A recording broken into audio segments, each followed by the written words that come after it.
Alright mga amigos, halos tubuan ng buhok sa galit si UFC President Dana White dahil sa kapalpakan ng kanyang UFC production team.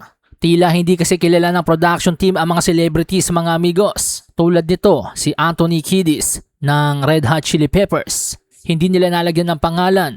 Si Mike Tyson, hindi rin nalagyan ng pangalan. At pinakasumabog nga po sa galit si Dana White nang magkamali ang kanyang production team sa pagkilala kay Shakur Stevenson. Nakalagay po kasi sa graphics Jalen Williams ng Oklahoma City Thunder.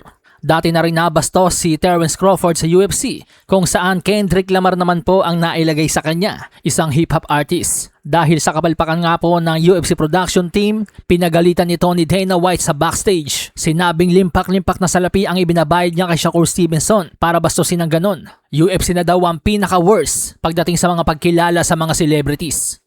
I just paid Shakur Stevenson a shitload of money, and for some reason we can't figure this celebrity shit out. They put him up as a fucking OKC NBA player. Samantala sa iba pang balita, nagbigay na po ng pahayag si Conor McGregor sa nangyari sa UFC 329 kung saan sa unang minuto pa lang ay itinigil na kaagad ang laban dahil sa hindi inaasahang injury. Ang laban ay idineklarang TKO, panalo si Max Holloway.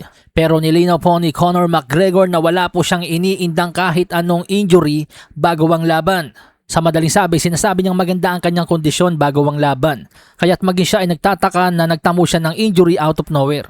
Ani McGregor sa kanyang post sa social media, "My head gasket is gone, destroyed. I had no injuries going into the fight. I was throwing kicks, planted and jumping, all throughout camp as well as backstage before the fight. This came out of nowhere. I am beyond dark here. I can only describe it as hell." Ipinakita kasi sa replay ng UFC mga amigos na bago pa sumampa sa octagon itong si Conor McGregor ay parang lasing na, wala nang balanse. Kaya't pinag-iisipan siya na baka may tama na talaga siya bago pa yung mismong laban. Samantala sa iba pang balita, matagumpay na nadepensahan sa unang pagkakataon ni WBA World Heavyweight Champion Murat Gassiev ang kanyang titulo laban kay Peter Kadiru. Ang laban nga po ay ginanap sa Moscow, Russia, kung saan si pambansang kamao Manny Pacquiao pa nga po ang nag-face off sa kanilang dalawa. Sa naging laban, wala pong naging kaproblema itong si Gassiev kay Kadiru. Siya po ang nagdikta ng tema ng laban. Sa kabilang banda, nag-gas out naman po itong si Kadiru dahil na rin sa pressure, speed at power nitong si Gassiev. Kaya naman pagtungtong ng round 6, tinapos na nga po ni Gassiev ang laban. Mabilis na sumaklolo ang corner ni Kadiru nang pag-aabotin nito ng solido ni Gassiev. Dahilan upang ideklarang 6-round technical knockout ang laban. At dahil dyan, nag-improve na nga po ngayon ng kartada ni Murat Gassiev sa 34 wins, 2 losses with 27 knockouts. Sahin ang baraha, patunayan mo sa'kin ha. Sino man ang mabunot na kalaban, di ka tatakbo ha. Sa bayan ko sa bayan.